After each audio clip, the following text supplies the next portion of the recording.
Hello, this is Mark Wildman of Wildman Athletica, and today we're going to talk about OODA Loop. The seminar that I do with Summer Huntington of Flowshala has a large focus on OODA Loop. OODA Loop stands for Observe, Orient, Decide, and Act. I learned this by doing live fire tactical training that I used to do when I worked in the movie business, because it's a foundational concept in modern weapons training, but it really applies to every way that the human brain works. We focus heavily on long stick, eyebrow height staff, then short stick, arm length stick, which will eventually build to metal sticks. We combine this OODA Loop training with Mace training and with heavy club swinging. And in the future, it will be combined with kettlebell training. Simple idea. Somebody swings a stick at your head, you have to observe that somebody is swinging a stick at your head. You have to orient your brain and your body to that perceived threat. You have to decide to do something, and you have to act. How you act will be terrible in the beginning because you're not good at it. We just realize that right away. That is part of the training, but you have to go through the observe, orient, decide, act process, because what we're doing is setting up a series of experiments.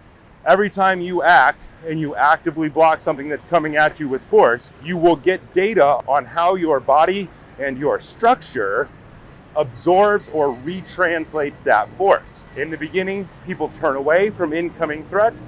Over time, experimentally, they learn to face the threat, and then they learn the correct posture to absorb force. Then they learn to respond. There's a bunch of tricks hidden inside of these drills. One of the primary things that people will learn is that they will learn what attacks look like coming at them. The most common attack in all of human history is right hand down at a 45-degree angle, aimed at the neck or the head. So that is the attack that people start doing when they start doing the training, and that's the attack that people learn to defend first and the most, so they have the most data on what that looks like and how to respond to it. The drills change one step at a time, because if we changed multi-steps at a time, it would be too many changed variables at once. People would fail at the drills. They wouldn't learn the correct thing. They would learn that they fail instead of learning how to succeed. The goal is always to teach everybody of every athletic background, of every age, to succeed. If people are failing or they can't stay with the drill, that is my fault as a coach, because I have not organized the drill in a proper way to allow people to learn. That is a huge, huge, huge distinction. Most fight training is not done to help people learn. It's meant to athletically destroy people and get people to fall out. That's not the way we run our workshops. In our workshops, everybody succeeds, no matter what level of preparation they come in with, and no matter how much we have to slow it down in order for them to learn. We can always slow a drill down to help people learn to process data so that they can come up with a good solution. The more experiments they do, the faster their response times become, the better they learn. That is the goal. Everybody learns. Nobody gets washed out at our seminars. Everybody stays in, and everybody learns. The sheer volume of decisions that people make in a seminar guarantees that. So we set up timers, think 60 seconds of work, some break with one series of variables. People can make anywhere from 30 to 60 decisions, experiments per minute, depending on the speed. In an hour, think 60 minutes times 30 to 60 decisions at the low end. It could be easily, 1,800 decisions in an hour.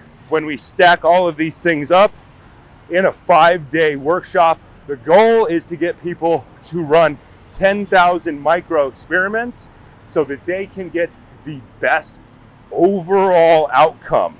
They have enough data that they can learn to do the most important things that humans need to do athletically. It's a simple idea, but I don't know that anybody else is running training this way. It's pure math, it's pure science, it's pure physics. It's a simple idea, but people don't teach it this way anymore. We want to make sure that we are teaching it this way because we want everybody to learn. When people show up to a seminar workshop, They need to have done a bunch of pre-training so that they can get the most out of it. The seminars are designed mathematically so that people absolutely are guaranteed a proper, positive learning experience, and that their brain will be forever changed, because that's the way seminars should be run. I run trainings this way because this is the way that I wish that people had trained me. This whole idea stems from the fact that I spent my entire life seeking out people all around the world to try to teach me a specific series of ideas that I wanted to learn. Nobody taught me the things that I wanted to know. I had to figure out how to learn them on my own, and I did it all by applying engineering to the process so that I could learn to experimentally determine the most important information and not forget it. So that is the reason that these seminars are unique. I synthesize this information from engineering and a bunch of different fields to slam it all together to try to teach something that I think is useful to every population on the planet. We're going to keep working on it, and it's going to get better every time. If you don't experiment and you don't fail, you cannot learn.